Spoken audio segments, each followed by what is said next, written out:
I had today a very useful exchange of views with my dear colleague, Dr. Amirabdollahian. We discussed the prospects of energizing the international North-South transport corridor. In particular, we discussed India's involvement in the development and operation of the Chabahar Port, a joint project with a joint vision of connectivity.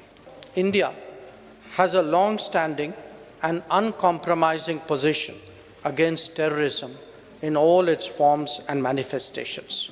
The deeply concerning situation in Gaza was naturally a subject of our discussions. The loss of civilian lives, especially that of women and children, was our primary focus. There is a visible humanitarian crisis that needs to be addressed. There have also been recently a perceptible increase in threats to the safety of maritime commercial traffic in this important part of the Indian Ocean. The Minister also referred to it. We have even seen some attacks in the vicinity of India. This is a matter of grave concern to the international community.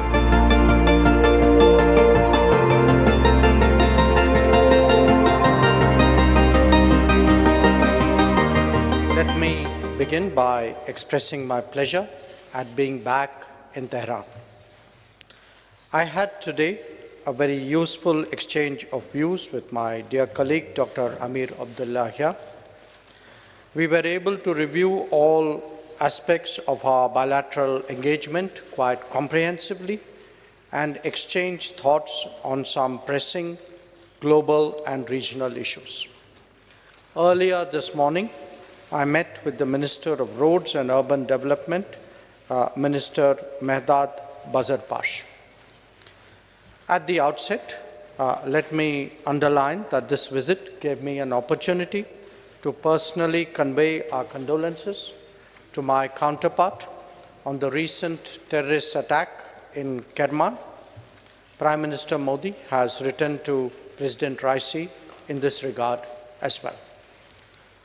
My discussions today benefited from the fact that our countries have maintained a regular momentum of high-level interactions. Prime Minister Modi and President Raisi recently met at Johannesburg. Our leaders have been in frequent touch through letters and phones. I also personally maintained regular contact with Dr. Abdollahian in recent days. We also held our Foreign Office consultations just 2 months back.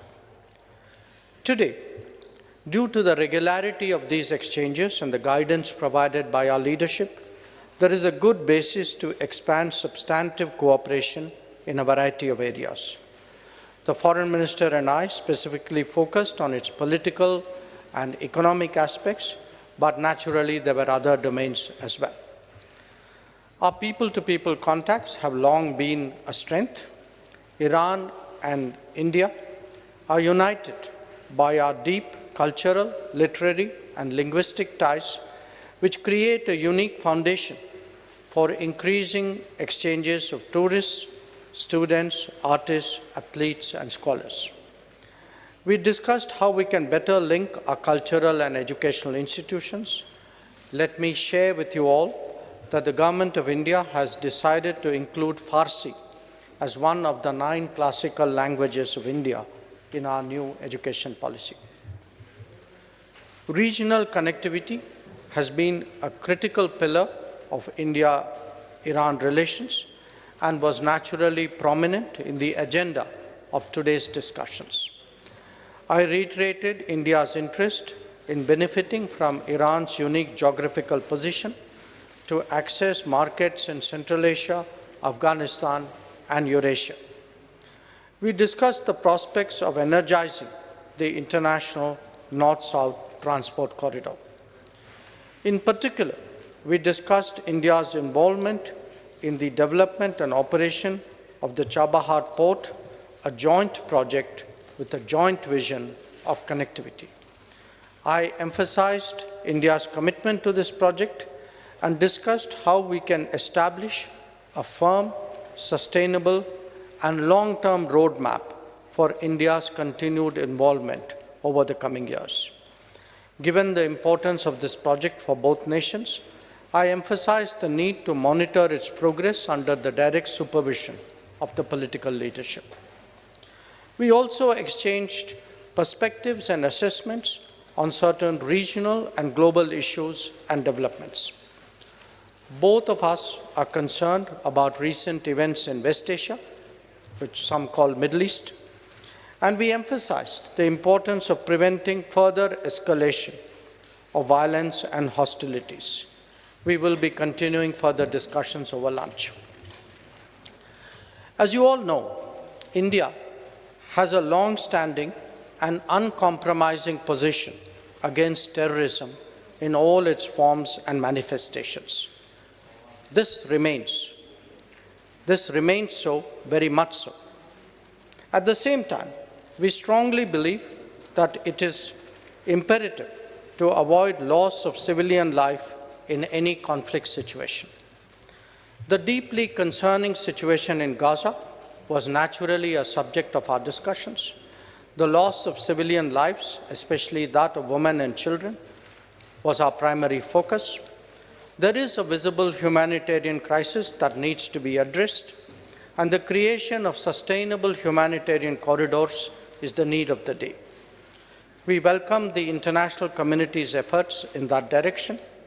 India itself has delivered shipments of relief material to Gaza and contributed to the UNRWA.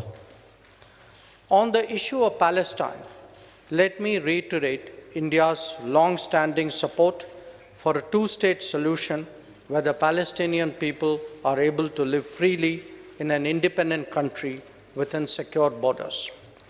I stressed on the need for all parties to avoid provocative and escalatory actions and to facilitate movement towards dialogue and diplomacy. As you are all aware, there have also been recently a perceptible increase in threats to the safety of maritime commercial traffic in this important part of the Indian Ocean. The Minister also referred to it. We have even seen some attacks in the vicinity of India. This is a matter of grave concern to the international community. Obviously, it also has a direct bearing on India's energy and economic interests. This fraud situation is not to the benefit of any party, and this must be clearly recognized. Dr. Abdullahian and I will be reviewing developments in Afghanistan, we spoke about it briefly, and continue our long-standing dialogue about its stability and security. Another area that we intend to touch upon is the Caucasus, and we will be discussing various aspects of the conflict in Ukraine and their implications. This is my first visit to Iran after its membership of the BRICS was approved in September 2023 in South Africa. As a strong advocate of Iran's joining, India was particularly pleased with the outcome. We also work closely together in the SCO and in multilateral organizations. Both of us will be present in Kampala soon for the NAM summit. This tradition of multilateral cooperation is a natural reflection of the strength of our bilateral ties. We also very much appreciate Iran's contribution to the Voice of the Global South summits that were convened by India last year.